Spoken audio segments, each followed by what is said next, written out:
I'm Skylar, and today I'm going to talk a little bit about geocaching for iPod Touch. What is geocaching?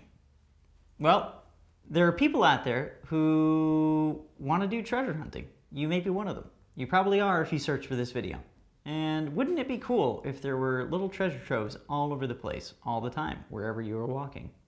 Well, a lot of people just like you and think that would be cool.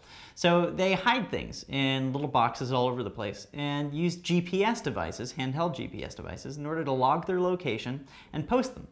One of the most popular sites for posting these locations is called geocaching.com. If you go there, there's all sorts of interesting stuff about why people do it, where they do it, communities of people. You'll meet a lot of folks by doing this and discover a lot of cool things.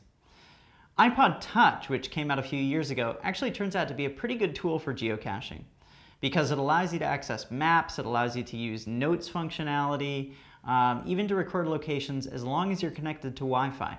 And that's the caveat, as long as you're connected to Wi-Fi. An iPod Touch, when it's not connected to the internet, actually can't find its location. So if you're going to use an iPod Touch for geocaching, you may want to look into an accessory called the Bad Elf. And I've already opened that page in Safari, and it's right here on the left-hand side. You see it? It's this little accessory right here. It just plugs straight into the 30-pin connector on the bottom of your iPod Touch. I believe depending on where you buy it from, it's about $129. But it will allow you to save GPS locations using various apps, including the app actually made by geocaching.com, which we'll take a look at now in the App Store. There are two different versions. There's one that's kind of the full-featured version, and that's $9.99. But there's also an intro to geocaching version. So we'll go there, and I'm just going to download that real quickly. You can take a look at it.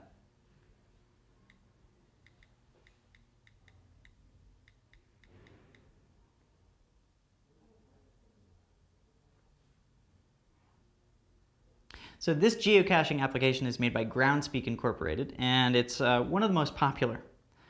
They've helpfully provided an intro, which will tell us a little bit about how it works. So it wants to use our current location, obviously, to figure out where we are and find out if there are any geocaches near us. So I actually don't know if there are any near me. I'm going to try it right now. Find a geocache.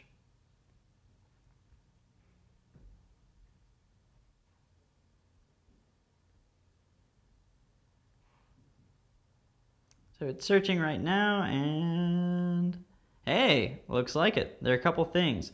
One of them is 256 feet south of us, 0.34 miles northeast of us, one about half a mile away. Now, even if you're not connected to the internet or don't have a GPS device, it gives you some directions to these things and also some landmarks to look for. So if you're sitting in a coffee shop or something like that because you're in an urban environment, geocaching with an iPod Touch doesn't require one of those GPS devices. So this is one thing that we can find. This person gives us a little bit of a description.